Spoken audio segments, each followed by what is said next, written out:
tornar o centro do Rio atrativo para novos moradores e também economicamente. Esse é um dos objetivos da Prefeitura do Rio na revitalização da região central da capital fluminense. Marcos Sadoc. O Jornal do Rio Entrevista desse sábado conversa agora com o secretário Chicão Bulhões, que é o titular da pasta de Desenvolvimento Econômico, Inovação e Simplificação da Prefeitura do Rio de Janeiro. Secretário, vamos começar falando então sobre o Reviver Centro, um projeto aí que quem passa por ali no Porto já está vendo que alguns locais residenciais estão chegando, mas outros projetos também vêm aí. Em que pé que estamos com o Reviver Centro?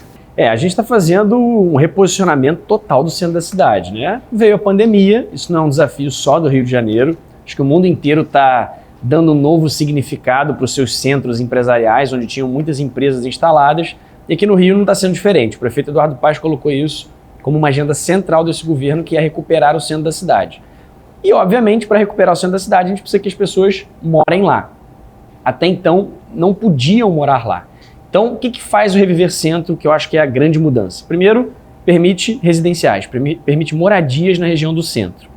E segundo, a gente precisa tornar esses novos empreendimentos atrativos economicamente para que os grandes fundos, para que as empresas, as construtoras entendam que ali é um lugar de fazer bons negócios e aí queiram fazer esses empreendimentos. Então, o Reviver Centro traz agora, nessa segunda fase, né? Porque já teve uma fase aprovada pela Câmara dos Vereadores, que permitiu esse residencial, que deu alguns incentivos de construção naquela área, e agora nós estamos sendo mais agressivos nesse Reviver, porque a gente achou que ele acabou ficando tímido nessa primeira rodada. Então a gente está sendo um pouco mais agressivo. O que a gente está fazendo basicamente? Dando mais potencial construtivo em outras regiões da cidade, ou seja, a pessoa que quer construir no centro ganha direito de construir mais em outros lugares da cidade que tem mais atividades econômicas. Então estamos ampliando para a Zona Norte, para a Barra, para a Zona Sul. Então, assim, a gente está fazendo de tudo para reanimar esse mercado. Já tem mais de 20 licenças dadas e a gente está com a expectativa, e o mercado, acredito, está recebendo muito bem essas mudanças, está com a expectativa de aumentar essa velocidade ainda mais de novos projetos. Secretário, a gente gosta muito de prazos, então eu queria saber quais são os prazos que vocês têm em relação ao Reviver Centro. A gente já está dando a licença, mas quem faz a obra é o privado, né? Então ele faz quando ele quer. Eles estão esperando um pouco o ciclo econômico. Agora, por exemplo, juros altos não ajuda muito o mercado imobiliário. Esses ciclos econômicos, quando mais favoráveis, aceleram esse processo. Então, o que a gente está fazendo da nossa parte? Diminuindo impostos, ajudando com as regras urbanísticas e tornando o máximo possível naquilo que o município pode fazer economicamente atrativo. Eu acho que em uns 2, 3 anos a gente vai começar a ver as coisas realmente acontecendo ali. Também tem uma dúvida bem pessoal, a gente fica pensando, será que num shopping, um empreendimento maior, o que está sendo pensado para esse local? A gente aí, juntando essa região centro e porto, né, no porto a gente agora vai ter 6 mil novas unidades, são 15 mil novas pessoas morando no porto do Rio de Janeiro. Esses empreendimentos já estão quase todos vendidos. A gente tem esse projeto do Porto Maravilha, né, que a gente pode explicar um pouquinho mais adiante, mas basicamente hoje você já tem um interesse muito grande do mercado imobiliário lá, e todos esses projetos contemplam espaços comerciais também, para além dos que já estão vazios lá. Agora, é claro que um pequeno comércio, um restaurante, um supermercado só vai onde tem demanda. Então, primeiro vem os residentes e junto com eles vem esses espaços para que você possa ter também esse tipo de atividade ali na área. Se você não tem gente para comprar, esses comerciantes, essas pessoas não ficam na região e acabam fazendo um esvaziamento grande. E, aliás, na questão cultural, a gente está fazendo uma coisa também grande ali na região do centro, né? A gente pegou um coração do centro da cidade e está fazendo um Reviver Centro cultural. Nós literalmente vamos dar, usando a lei da cultura, nós vamos atrair galerias, livrarias, etc., para as lojas de rua, as lojas de fachada. Então a gente fez esse primeiro chamamento agora, a gente publicou isso para quem os donos dessas lojas façam a inscrição na prefeitura, e a gente vai lançar agora, daqui a umas 2, 3 semanas, um novo edital para os projetos artísticos e culturais, e que a prefeitura vai ajudar esses projetos a bancarem as suas contas para ocuparem essas lojas no centro da cidade. Bom, vamos falar então do Porto Maravilha, porque muito se fala hoje, a gente viaja pelo mundo e vê os nômades digitais, é algo que a gente tem ouvido bastante. Recentemente o governo federal, o governo estadual falaram que o Rio de Janeiro é uma prioridade para isso e a prefeitura está nesse caminho. Então, como é que o Porto Maravilha vai chegar para trazer aí esses nômades digitais para o Rio? Muito. Qual é a nossa linha de desenvolvimento econômico hoje? Rio, capital da inovação e tecnologia da América Latina. Para isso acontecer, a gente tem que aproveitar a vocação do que o Rio tem. E aí eu faço um breve parênteses aqui. O Rio foi capital federal há não muito tempo atrás. Depois o Rio virou um estado próprio e só depois, nos anos 70, é que o Rio virou de fato o estado do Rio. E aí a cidade vem buscando encontrar suas vocações para desenvolvimento econômico. E o Rio gera muito conhecimento. A gente tem muita gente aqui, muita universidade boa. Está aqui o ERJ, IME, o FRJ, o próprio INPA, Instituto de Matemática Pura e Aplicada, que tem pós-graduação, o IBMEC, FGV, PUC, enfim. A gente forma gente boa, só que a gente exporta essas pessoas, elas ainda não estão gerando negócio aqui. Então, o prefeito queria muito dar importância que o INPA tem, o Instituto de Matemática, né, que já está ali no Jardim Botânico aqui no Rio de Janeiro, mas está escondidinho hoje, mas só que é vencedor da medalha Fields, que é tipo o Nobel de Matemática, reconhecido globalmente. Eu quero dar muita importância para esse projeto, acho que ele tem que ser central nessa construção. E aí a gente tinha um projeto, ali no próprio Porto, de ter um hub de inovação e tecnologia.